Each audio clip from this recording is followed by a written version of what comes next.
What a Monday Night Raw. I mean, I don't know what type of match was that. This was for the Intercontinental Championship. It was for the Women's Intercontinental Championship, as it's not happening at SummerSlam. It was shocking. It was between Sol Ruca and Raquel Rodriguez, and suddenly we have the whole Judgment in the middle of the ring. What was that?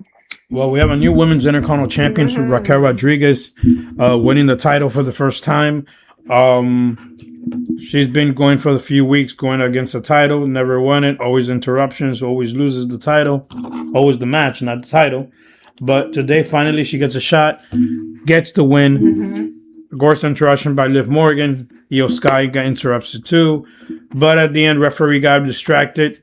Roxanne Perez shows up from the top rope, grabs the arm of Sol Ruca, throws the head right on top of the pole, and Raquel Rodriguez has the advantage of grabbing her with a big Texana bomb and getting the victory 1-2-3 and winning the Intercontinental Championship for the first time ever.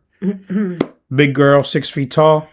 Hey, is that big girl? Big girl, big girl. It's a huge girl, actually. She's been champion before. In NXT, she was a 2-time NXT Women's Champion with Dakota Kai. She was the NXT Dusty Rhodes Tag Team Classic winner. Of course, tag team, with Dakota Kai. She was a 1-time NXT Women's Champion. She won it for the first time. Only lasted, I think, for a week with it. No, it was more. No, that's short time with the NXT Championship. Okay. I remember it was longer. She's a 6-time Women's Tag Team Champion. Oh, it was a total. 4-time with Liv Morgan, 1 time with Aaliyah, and 1 time with Roxanne Perez. Raquel Rodriguez actually started in Evolve in 2019. Only lasted a month in Evolve. Oh, yeah, that was quick. Came straight to NXT in 2016. So she's been in WWE since 2016. Came to the main roster in 2022 and into now, who's in Monday Night Raw since 2016. She's been both heel and face both times. So now part of the Judgment Day. Pretty good wrestler to me. Of course, a big girl. A lot of people cannot handle her. But finally, she's the Intercontinental Champion. We'll see how she can last with the championship in her waist. Yeah, but let's be honest. I mean, for a moment, something that we notice actually is that, I don't know, it looks like there's a pattern every time you are part of the Judgment Day. Since actually Liv Morgan is part of it, okay? Everything has changed. And everything is around Liv Morgan. You know what I'm saying? And it's because of her, apparently. So having a second championship like this one, which is a mid-championship for the women's, right? I'm not saying it's wrong. I'm saying that it's wrong having it next to Liv Morgan. Because Liv Morgan wants everything. And if right now she would not have the title, which is the biggest title, the world title of the women's, right, division, then probably she would be like fighting against Raquel not to have the title of the Intercontinental. Right. You know, the Intercontinental's championship. But I don't know. It looks weird. I'm not saying chances are that Liv Morgan will lose it. Okay. I'm not sure about it. It's kind of awkward because it's been kind of mysterious. You know, what could happen the following episode?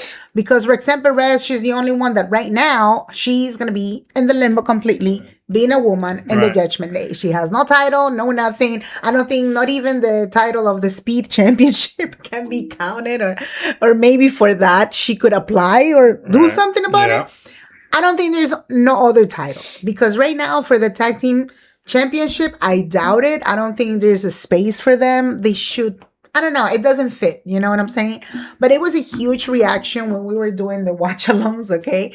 And we were reacting to the show. One of the things that it really caught my attention is that, again, the feeling of earning a little bit of much more extra momentum, much more having back that moment of a championship on your own, if you could say that, right? Yeah. It's totally different. I mean, there's a huge difference when you're a tag team champion comparing to a solo champion, which again, Sol Ruca has been, I would say, one of the most interesting, I would say, women's wrestlers and WWE, which again, she just got drafted from NXT.